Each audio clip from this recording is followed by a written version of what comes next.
महाविहार आंदोलन शुरू है। अभी तक सरकार के तौर पर कोई महाबोधि महाविहार के बारे में कुछ सुझाव नहीं दिया गया, तो आप क्या कहना चाहोगे? कौन नहीं सुझाव दे रहा? सरकार के तौर पर कुछ यानी तो जो बिहार का सीएम है नीतीश कुमार, वहाँ बिहार के लोग उसको पलटू राम कहते हैं। पलटू यानी पलटी मारने वाला। आखिर तक बोले मैं प्रधानमंत्री की रेस में हूँ, यूपीए का हिस्सा बने रहे और बाद में पलटी मार दिया। तो वो जो एक्ट है 1949 महाबोधि टेम्पल एक्ट, उसमें क्लॉज नंबर 2 में लिखा हुआ है कि शैव मठ का पुरोहित महंत इसका मेंबर रहेगा। अभी शैव मठ का पुरोहित बौद्ध विहार का मेंबर कैसे रहेगा?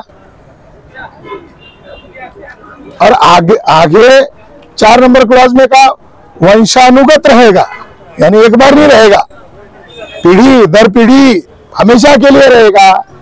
तो ये महाबोधि टेम्पल एक्ट ये काला कानून है, इसको जलाना चाहिए। जो ब्राह्मणवाद थोपने वाला कानून है, ये अभी लोग शांति मार्च कर रहे हैं, ज्ञापन दे रहे राष्ट्रपति के नाम पर। तो ये सरकार को अगर समझ में नहीं आता है तो इसको जलाएंगे।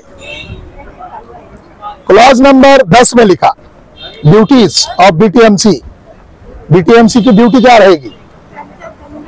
वो मंदिर का मैनेजमेंट करना ये रहेगा।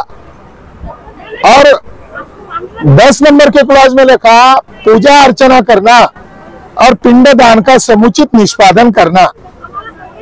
क्या वो पवित्र होली प्लेस जो है जहां पर शाक्य मुनि तथागत बुद्ध को ज्ञान प्राप्त हुआ और दुनिया के तमाम लोग वहां अभिवादन करने आते हैं, जैसे चांद एक है, जैसे सूरज एक है, उसी तरह महाबोधि महाविहार दुनिया वालों के लिए एक है। और वो बिहार में बोध गया है। और उसके ऊपर नाजायज कब्जा करने वाले लोगों का हम लोग शांतिपूर्ण ढंग से विरोध कर रहे हैं, लोकतंत्र को मानकर विरोध कर रहे हैं। ये बात लोगों तक घर घर तक पहुंच रही है।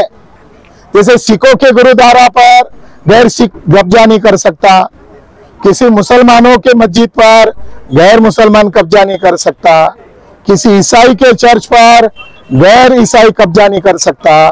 तो बौद्धों के इस विश्व धरोहर पर ये पंडे ब्राह्मणों का कब्जा क्यों है? ये बात पूरे देश भर में घर घर में पहुंच गई है। अब यूरोपियन कंट्री से भी आवाज उठ रही है। ये मामला बहुत संगीन मामला है। अंतरराष्ट्रीय लेवल से डंडा पड़ेगा तब इनको समझ में आएगा क्या? तो जो आपने जो सवाल किया कि उनको नाक में से मक्खी क्यों नहीं उठ रही है, अभी महाराष्ट्र के गायकवाड़ एक सांसद है बॉम्बे के, उन्होंने आवाज उठाई। वर्षा गायकवाड़। अभी यहाँ अमरावती के जो सांसद है वानखेड़े जी, उन्होंने आवाज उठाई। और बिहार असेंबली में 3-4 एमएलए लोगों ने आवाज उठाई। अब जो लोग नहीं आवाज उठाएंगे लोग उनको देख लेंगे। लोकतंत्र में जनता प्रमुख है और ये विश्व धरोहर है। इस विश्व धरोहर को बचाने के लिए लोग शांतिपूर्ण ढंग से आ रहे हैं, इकट्ठा हो रहे हैं। और जिस तरीके से हमारी आवाज को दबाने का दुश्मनों का और सरकार का प्रयास है। छत्रपति संभाजी महाराज बहुजन समाज के प्रेरणा स्रोत हैं और बुद्ध के अनुयायी थे। उन्होंने बुद्ध भूषणम नामक काव्य भी लिखा हुआ है।